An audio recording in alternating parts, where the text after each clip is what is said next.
Welcome to the Family Brand Show. We're Chris and Melissa Smith of FamilyBrand.com, husband and wife, parents of 5, and we want to help you take back your family and to live life on your terms. And we know being a family can feel really overwhelming. Parents tell us they feel like they're being pulled in a million different directions. It's so challenging to navigate the uncertainty and all the chaos that's happening in the world right now. And that's why we want to bring you every single week actionable tips and strategies that you can implement in your daily life to become a better parent, to become a better spouse, and to build a stronger family. And look, there's never been a better time and a more important time than right now to take back your family. You can define what your family stands for, or the world is going to do it for you. And the world needs strong families now more than ever. And it starts right here with your family. This week on the Family Brand Podcast, I am excited to host Alex Bean. We're going to have a great conversation today about something that impacts every family, no matter who you are. So welcome to the podcast, Alex. Hey, I'm ready. Let's go. Okay, I'm going to let you introduce yourself. You'll do a better job than I will reading a bio. So tell us, who is Alex Bean?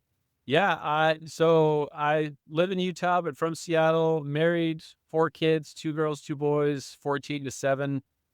I ended up building a tech business, sold in 2021. And then after that, kind of went into this, what do I do with myself after? And ended up writing a book called Factory for Good, which deals with, families that have been lucky enough or fortunate enough to have some success, and how do they raise their kids, and how do you find purpose? And I'm sure we'll cover some of those subjects today, but wrote the book, published it, and then since then been having a lot of awesome conversations with different families and helping them kind of put together what we'll call their factories, and helping them kind of come together as a family to find purpose beyond themselves. And it's been a lot of fun. Amazing. And I don't know a lot, but from what I do know, you're being very modest about saying you built a company and you sold it. I know you had a big, successful exit, which I think led to, like you were saying, some of these things about your family. What do you want to add there? Yeah, no, I mean, we did. I mean, there's a lot of people involved. It's funny. Sometimes when you tell people what we sold for, their projection, like I've had friends be like, you have this much. And I'm like, no, hold on. Just take a breath. Yes. Lots of people involved, raised lots of money, but we did. We sold for $2.5 billion to Bill.com in 2021. But again, lots of people involved, lots of investors, but super proud of what we built and the outcome. And it's been a fun, we will hopefully this makes sense by the end of this conversation, but it's been a fun challenge to figure out what that means for myself and for my family after that experience. Totally. Okay, so let's jump into it. I want to talk a lot about finances today, and parents and kids, and how do you navigate that, and what do you pay for, and how do you want to give your kids everything, and yet giving them everything isn't the key to long-term happiness or even success for them. Let's just jump right in. I'd love to hear your thoughts. So let's preface it a little bit by, we sold, it was very much like black or white, meaning one day we were doing our thing, the next day there was money in our account, okay? And my wife grew up very poor, single mom, 6 kids, and I grew up, we'll call it upper middle class. So when it came, like, we were like, yeah, but do different things. My wife was like, change nothing, do nothing, give her kids nothing. And I was like, let's do stuff. Let's go on trips. Let's buy a cabin, whatever. And we were very, very different, just like fundamentally how we were doing it. So Megan and I, it took us like a long time. And I've said this story before of like, that first year after selling our company was the second hardest year in our marriage, like, borderline hardest, just because of how different it was for us and what we wanted to do and how it impacted the children. And from that, though, comes this conversation of like, hold on, Megan's biggest fear in life is raising spoiled, rotten brats. But now we have the ability to say yes to whatever we want to say yes to. And so it was this constant conflict of like, Megan's like, yeah, but I turned out who I am because I had to work at 14 and my mom just told me no, and I had to go figure it out. And so it was a lively conversation for sure, and what you pay for, what you don't. And we created some frameworks and had some discussions that hopefully are productive on helping families navigate it. Because I don't think that there is one black or white answer for sure. You bring up a good point about how you bring into your parenting, your marriage, what you grew up with.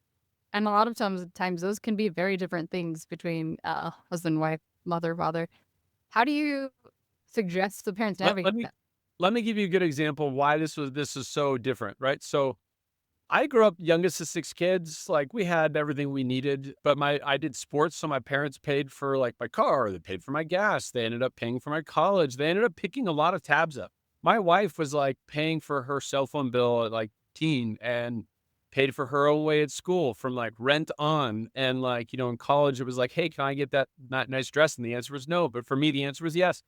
So, like, quite literally, we had very, very different experiences. So when our daughter's asking, I'll give you a good example of this. Our daughter's like, "I want this Lonely Ghost sweatshirt," because everyone and their dog was getting this sweatshirt at her school and all her friends are buying it. This sweatshirt's like $80.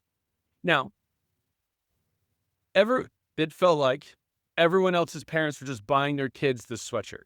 Mhm. And we're sitting there and we're like, but if we buy this sweatshirt, then what's the next? We're just going to buy the next thing and the next thing. And because we can, because our credit card will be accepted, what is that going to teach her? Like, ultimately, my wife is like, but she's even going to go to college and she's going to rely on us buying all that stuff. We have to teach her her own responsibility, and we can't just enable it. Because I think, the fear of having entitled kids is not, we're not alone in that fear. I think it's something a lot of people come up with.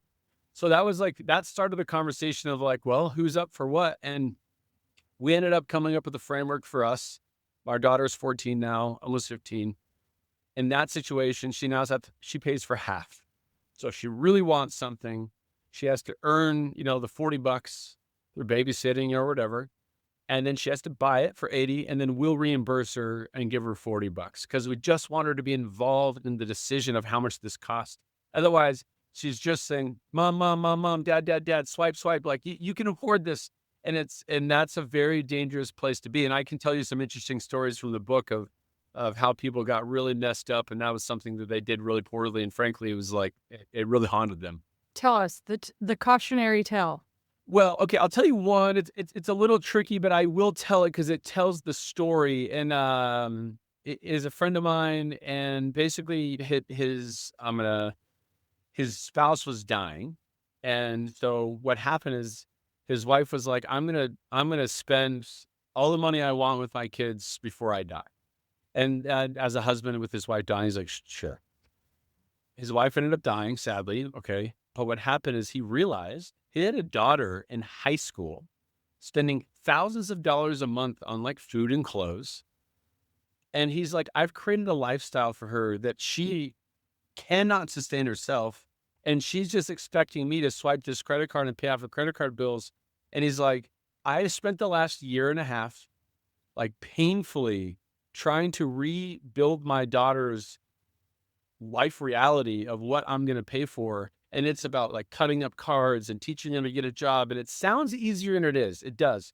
But the problem is when you have the means to pay for it and your kids want it, they think you're telling them no. And that's a lot harder than just like, I can't afford it. You're going to have to go figure it out because they know you can afford it." And he basically in tears was like, "I've spent the last year and a half breaking my daughter down, cutting up her credit cards and teaching her that what her lifestyle was is no longer her lifestyle. And she needs to totally bring that back down." And he goes, "It happened because it just like dripped in there. And I didn't realize it. Now she was a senior in high school and I've created a monster." And he's like, "Not that my daughter's a monster, but I have created this monster that I've entitled, and she's about to go to college and reality is going to smack her in the face unless I want to pay for her life for the next 10 years, which is a whole different discussion."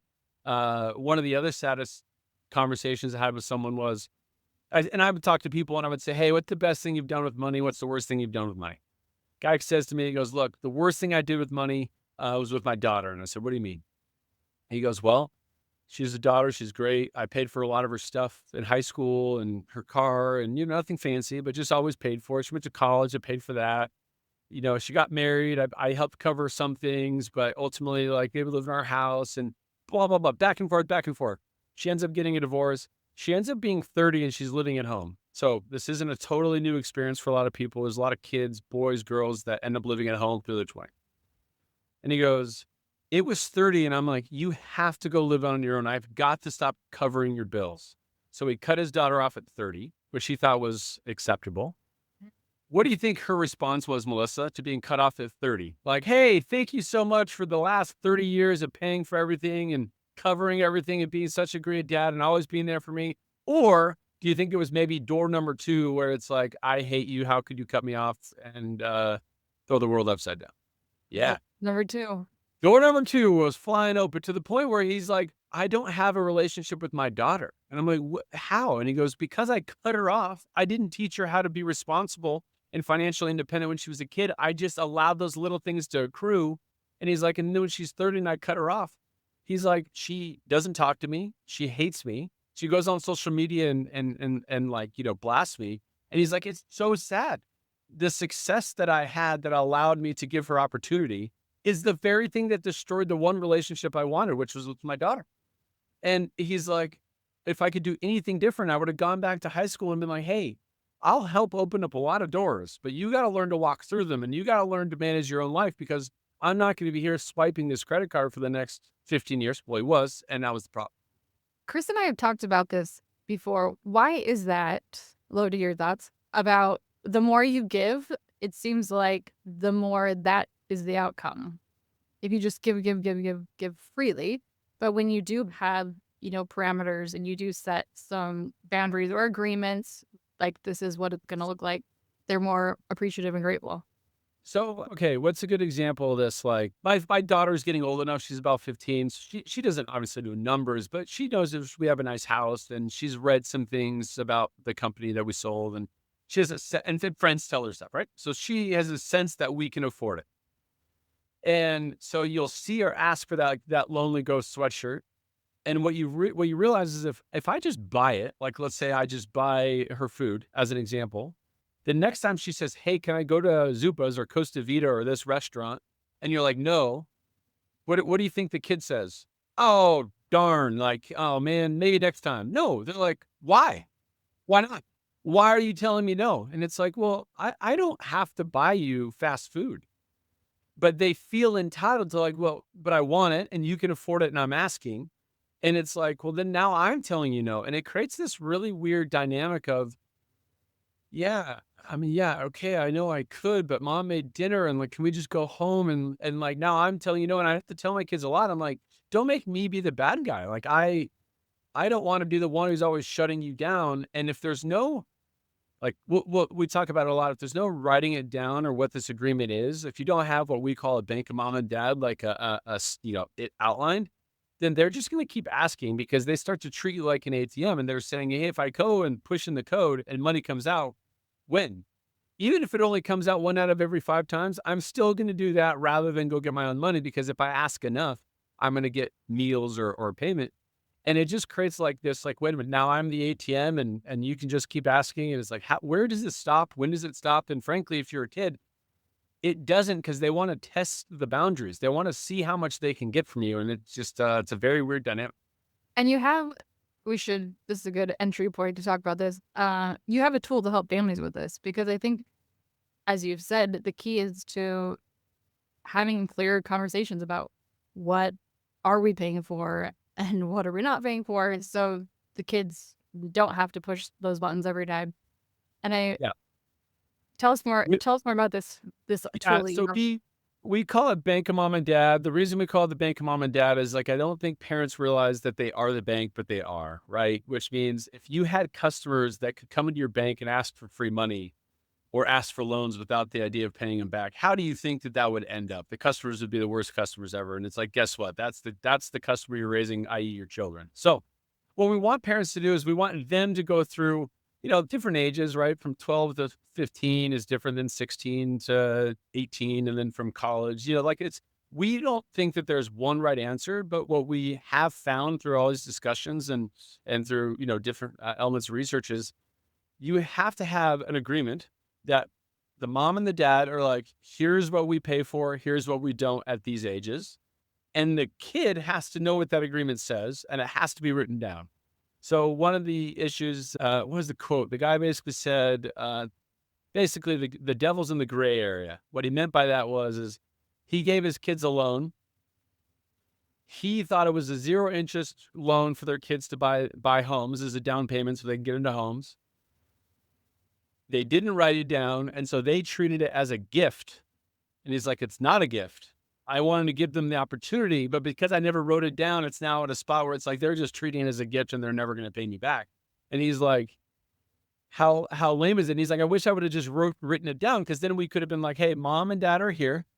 You, the kid, are here, and I want us all to connect and make sure that we know that it's just either a loan or like we're going to cover food and rent, etc. But if you want that sweatshirt or if you want that makeup or if you want that sport equipment, you're going to get 50%. Now, by the way, when you're 18, you're on 100%. And then when you're 22, you're on your own for all these things. And it's like just building these frameworks and writing it down and having you sign it with your kids. It's like creates this ownership between all parties that it's like, yeah, this is the plan. And again, it doesn't have to be one singular plan, but something that's written down and everyone knows is super helpful. Prior to recording today, I was like, oh, I should try this out. So yeah, factoryforgood.com. And I love how it's easy, but I have some kids that are teenagers. And so you select teenager and then it gives you a list of questions like, how much are you going to pay of each of these things? But it brought up some scenarios that I maybe hadn't thought of. Like if they want to upgrade their phone, how much are you going to pay? And I was like, oh, we've never talked about phone upgrades and different things. Like I love Can it I how, put you on the spot? yeah, please. Okay, how do you have a kid who's 16 or older? 16 and 17. Okay, perfect. This is it's funny because this conversation is not just for those that have sold a business. This is for literally like, anyone who has been a child and we'll call it remotely middle class and above. What is your car situation? Do your kids pay for the car? Do they get everything for free? Do they pay for gas? Do they pay for insurance? What's your car situation? I could tell you it, but I'm like, I don't feel settled about it because, First, just tell me what it is.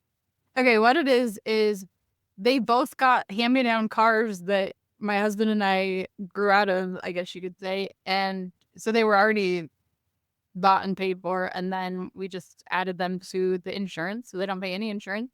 They pay for all of their gas. Okay, so they pay for gas. Now, if I could, just out of curiosity, I'm assuming that the answer is yes, but if I called your kids and I said, what is your responsibility for the car? Would they say, we pay for gas? Yeah. They would know what it is. Yeah. What happens if they crash the car? Do they pay for it or are you paying for it? We've never discussed it. And luckily, not. What happens when they graduate high school? Do they get the car or does the car go away and they have to buy a new car? See, because my son's 18 next month. So that's the exact conversation we're in right now. And by the way, like, there's no like, you should give them the car or not. I don't care. But what's fascinating is like, well, okay, so it gets difficult for these kids that they turn 18, they graduate, and they're like, I thought it was my car. And you're like, no, that car is staying for the next kid. And then they're like, well, I don't have money for another car. And you're like, out of luck. Or, but if we don't communicate this to our kids when they're younger, be like, hey, you're going to get this car till you graduate high school. And then you either going to keep it or we're going to split you another car, or you're going to have to earn $10,000 to go buy another car. Then it's like, they're not going to be prepared for those situations when they come. And then what ends up happening is we as parents are like, oh, okay, well, let's help them out. And it's like, but we can, but what if we had helped give them some guidance years before so they could start to plan and they know what's coming and it's not a shock and it's not like, well, they're 18 and now it's like, right, what do we do? And that's the simple stuff we're trying to avoid. And the car is funny because everyone does it differently. And there's a lot of these scenarios no one's talked about. And it's like, yeah, it probably should just before they, by the way, before they wreck the car, to be like, hey, if you wreck the car, you pay for it, or at least the deductible. They might drive a little bit more safe than otherwise noted. I'm not saying your kids are responsible, but obviously some kids like that think that they can just crash and like, oh, mom and dad will pay for another one. Yeah, no, this is so good. And it's stuff that Chris and I don't think we've ever sat down, and it's been probably that's the first thing is he and I sitting down and thinking like, hey, how do we want to approach this? We have 5 kids, so we have more kids coming that we should figure this out. Yeah. So it is clear as they're graduating and growing up what that looks like. Same with, on your quiz, it's same thing for college. Like how much of college are we going to pay for? How much of do we give a down payment assistance for a new home if we are able? This just goes on and on, all the different scenarios. Well, and the funny thing, I guess it's not funny, but when you can't afford it, life just tells you no. It's like, yeah, we can't afford it. You're on your own. You got to go figure it out. And by the way, that's what made most people that have some level of success, that grit and that background is what made them. But then it's a tale as old as time where like, well, we want to give our kids what we didn't have. We want to give them a better opportunity than we had. But when we do that, we start to rob them of the opportunity of grit and building it on their own or failing and learning from those failures. And I think it's really sad. And frankly, a lot of the people that I've talked to that are older, 65, 70 or older kids, they look back on it and they're like, I wish we hadn't given them money for a down payment in the way that we did, because they took it for granted. They got divorced. That they took the money, then it didn't end up in the result of like a home, and now it's like it's their money, and it created division. And there's so many of these scenarios where I talk to these people, and they're like, "I just do it differently." And so that's why we tried to like take those stories and those lessons and say, "Hey, if you want to create a child that's not entitled and is more prepared for financial independence and to not live at your house when they're 30 and to be ready for the real world, then maybe sit down with them when they're 14, 16, and 18 and put together a bank mom and dad agreement, and which is just a conversation that you can put in writing for the three of you to be aligned on what expectations are and where mom and dad are going to help, but also where they're not and when they are going to stop providing that assistance, so that the kids can start to be like, oh, I got to go get a job. I got to start saving. I got to get prepared." And I think it's been really cool, really helpful. Yeah, that's awesome. I, a long while back, read a book. I can't remember the title of it, but it was basically, it took a lot of these families like the Vanderbilts, the Rockefellers, just looked at how they, from a family standpoint, kind of manage their money. It was so fascinating to see the stories of the money and where it went, and Yeah. who retained it, who lost it. So have you heard the stat 90% of wealth is lost in 2 generations, something like Yeah. that? hmm You know what's crazy about that stat? The more I looked into it, if I had, so if I had to guess, if I had to tell you to guess why do you think that's the case? Why is money lost, right? Because people think, well, once you have money, you have it forever. Why is it that you think that money is gone in 2 generations? If I had to guess, I would say because some of these same conversations, the kids just were, it wasn't clear, like, do they have to work for it? Do they have to give it? And if they were just given to it, they didn't have to like make the money grow or anything. So why would that result? Why would that result then in the money being gone if that's the case? Because you're onto something. But why is then the result the money is gone in 2 generations? Because no, I have no idea, but Well, because yeah, they didn't right. have Okay, stewardship so over it. my point here is it's actually not like they made a singular bad investment Yeah. or that they got robbed. What happens is like if you have one wealth creator, or let's just say a husband and wife that have created money, doesn't even need to be wealth or rich, but just whatever amount of money they have. And let's say they have 5 kids like yourself, okay? 5 kids. Go down that generation, you have 5 kids. Well, what's the next generation? How many kids is that? Let's just say it's 20. Yeah. Okay. Well, if your children never actually learn to build and create wealth on themselves, you might have enough money to get to those 5 kids, but you know what you don't like? You don't have enough to sustain that lifestyle for 20 people. You had it for maybe yourself and maybe a few more, but once it gets to that third generation, that the mountain has inverted, and now it's like, well, who is the wealth creator? No one knows how to build or create, and so they took prosperity and they're like, oh, this is so easy. Mom and dad buy our houses or our cars or, whatever, our lifestyle, whatever that means. But then once you have 20 people doing it, it crumbles on itself. And now the money can't perpetuate enough money to sustain those lifestyles. And it just comes crumbling. And by the way, it doesn't just come crumbling in terms of like they spend it down to zero. It comes out in divorces that cause people to like spend money in divorces, and, they get mad at each other and siblings start to fight and they start to tear apart inheritances, and they end up crumbling from emotional standpoints way before they crumble from just bad investments. And it comes from these types of conversations. And so it's like, hey, if you've been in a position that you can pay for your kids' school or for a car or for whatever you can provide for them, be very careful and just enabling them through opportunity and giving it to them, because at some point that's not sustainable and they need to learn the same thing you learn, which is the ability to build and create on your own and feel the pride of doing that. That's what they need to pass on from generation to generation in order for it to maintain some level of sustainability. Otherwise, it's just a ticking time bomb until it all crashes and people start to fight over the money that's left, which, by the way, like I saw it in my own family, and it's a disaster. It makes the American dream turn into the American nightmare. And the very thing you care about, your relationship with your spouse and your kids and your friends, goes to pot. And it's really sad.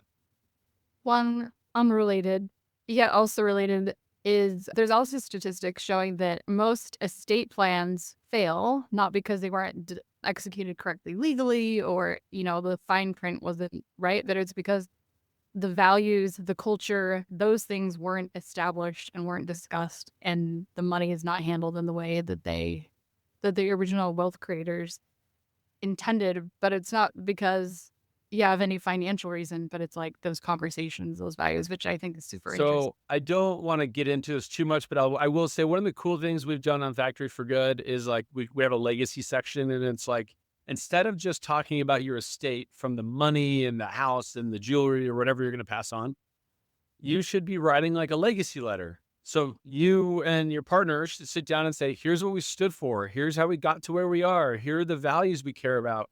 And I think like just stating that, so when you pass it on, that the next generation can know, oh, they stood for hard work and values of X, Y, and Z. And those things matter. I'll tell you, I had a funny conversation with, I'll just pick on my dad for a second. My dad's amazing. I love my dad. And I said to him recently, I said, how are you going to pass it on? My dad's not like crazy wealthy, but he has, some money to hand down to his kids. So it doesn't matter the number, but I'm like, how are you going to pass it on to your 6 kids? Like, what does it look like? Is it going to be equal, 6 parts? Or is it going to be, what's the right word? Basically on your opinion of what you think people's needs are. Hmm. And he's like, oh, probably based on need. And I was like, interesting. And I won't go into my whole family dynamic, but let me explain something. There's some people in our family needed a little bit less than others and vice versa, which is totally normal. And I'm like, Dad, I'm just having this conversation. I don't care. I don't want a dollar from you. But I'm like, if you don't divide it equally and you go based on need, think about the conversations you're opening up for the children to be like, well, that person needs it more, but that person's going to be mad because they saved and were smart and didn't spend their money. Take the prodigal son, and I can see the Hmm. Bible behind it. Like, wait a minute, I didn't spend my money, so now I get less because I was a better steward of saving and not spending the money I shouldn't do. And it's like, oh shoot, now those siblings are going to be mad at each other, right? Those siblings will have a conversation of like, well, why'd you get more than me? And now my dad, he'll die and he'll leave the money, and he's going to create a stew of anger, of contention and jealousy and frustration where the emotions come out, and it fails not because the lawyer didn't draft it right, but because it's going to be the most emotional thing on the planet where one sibling is going to say, well, they don't need it. Why did they get it? Why did they get more? And it becomes a lot of finger pointing. And unfortunately, I've had hundreds of interviews where I've heard these stories, and it happens almost every time. It doesn't matter if it's a dollar amount, a cabin, grandma's piano. It's emotionally very, very hard for kids to understand and to figure out how to digest that when you're gone. And you would think that they're grateful for whatever they get. And the sad thing is that is not the case. They definitely fight almost all the time.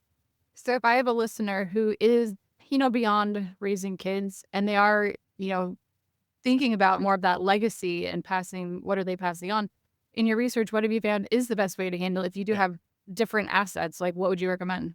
Yeah. So I don't want to claim to be the be all expert, but I will give you my opinion, and then you can go talk to other people. But I would personally, let's just say I'd like to, you kind of said someone's like 65, 75. They're not dead, but they're older, and your years are winding down. If it were me, I would, if let's say I have a handful of children, I would sit them down. I would give them their inheritance now. So I'll make up numbers just for fun. Let's just say there's $1 million in 4 kids just for like math. Yeah, easy math. And I would say, okay, your mom and I love you. Here's our legacy letter. Here's what we stand for. We're going to give you $200,000 upon, now. Like I would actually give it to them and say, hey, here's $200,000. So we could articulate to them, we hope that this helps you get into a home or help with your kids' education or whatever we care about. It's your money. We're going to give it to you. Now, ultimately, let's say there's there's going to ultimately, you need to leave us some money for the buffer of mom and dad aren't dead yet, et cetera. And I would tell them, when we die, the rest is going to charities that are not you. They're going to churches, causes, whatever we decide that are not you. So we want you to know we love you. Here's our legacy letter. Here's what we stood for. Here's the amount we're giving you. And we're giving it to you now over the next couple of years. But this is exactly what it looks like. And this is the full amount which you're going to get. Don't hold out hope for more. Now, you could leave a little bit more and they could dish out a little if you want, but I would set the expectation to them that like, this is it. All of that. I read a book recently that said it just had me think differently. It was saying, we leave money to our kids, but usually they're like, by when they receive it, they're Or 65, 70. 70. Yeah. They don't need that thing, so why not give it to them early? Yeah, Which and I, also, like, why not give it to them when you can see the fruit of it? Like, why not say, "Hey, like, here's as much money as we can give you at this time, because the rest is gonna go for mom and I until we die or whatever."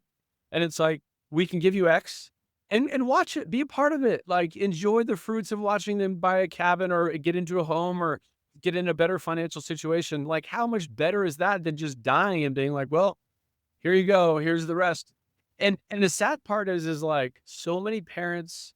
I'll tell you two things on this. One is I have a friend.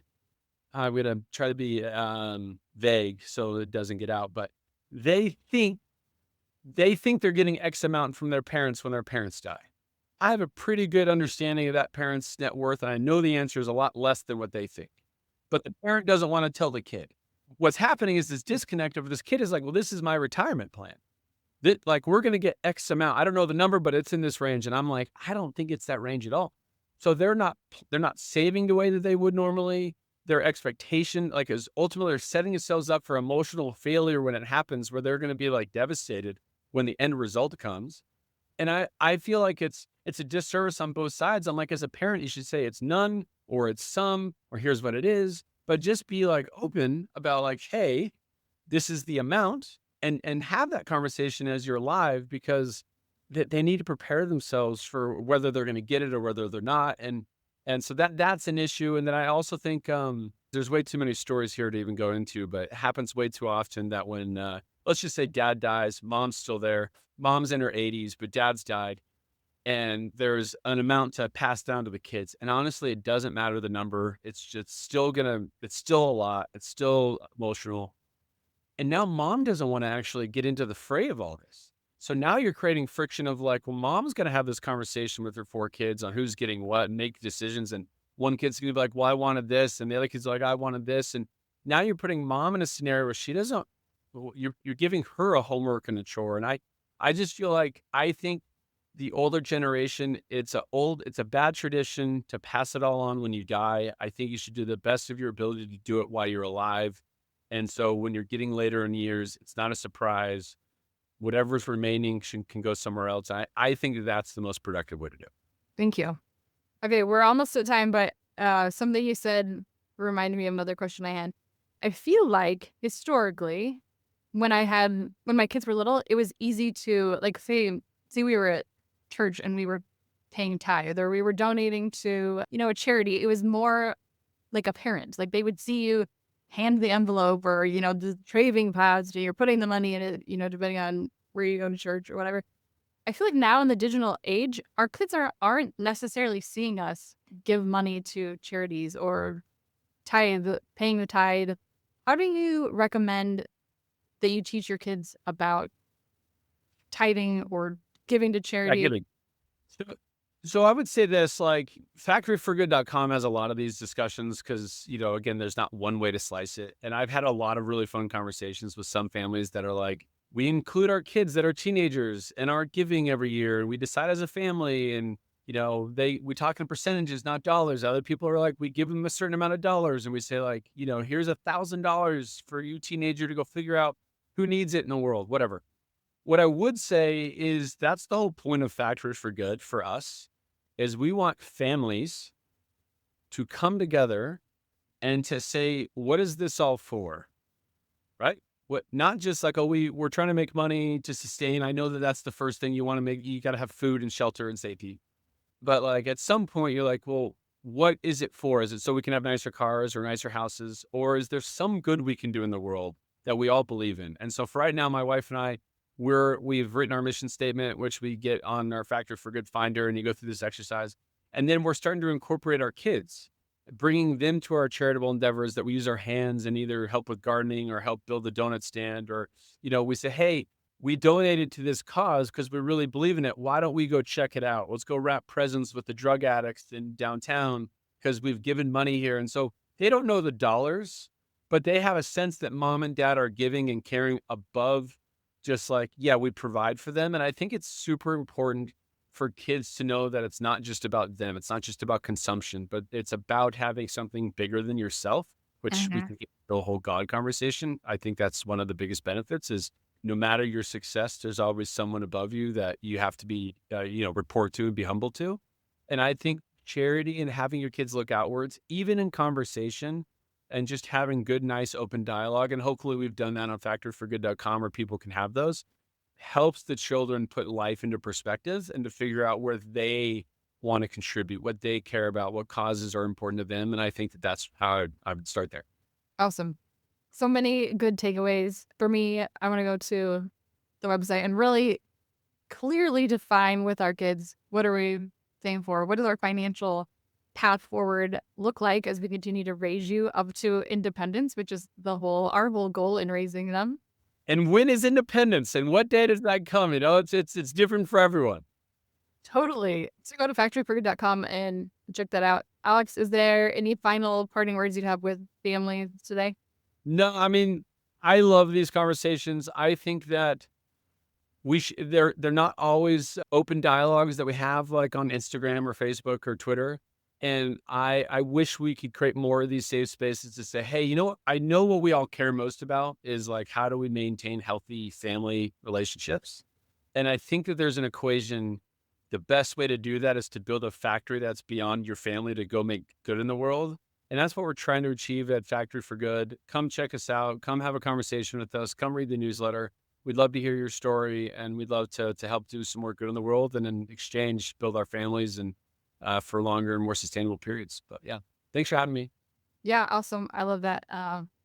That we have the same desire to build strong families, and I love that. I think it's so needed in the world. So thank you for your time and helping to do that in the world. Awesome. Thanks for hanging out with us today on the Family Brand Podcast. But wait, before you go, I want to give you something. It's something I stole out of our Family Brand Academy because I thought it would make a big difference for you, and I want you to have it for free, no strings attached. It's how we run our family meetings, and not just our family meetings that we have every week, but also our family check-ins, which is this system we've developed for how to connect with our kids and each other, Chris and I, every single week. And we've had some great outcomes with this. Not only have we, but a lot of families that have implemented this have as well. Actually, life-changing outcomes, if I'm being honest. You'll definitely want to get this. Go get your copy at familybrand.com/meeting, and we will catch you next time.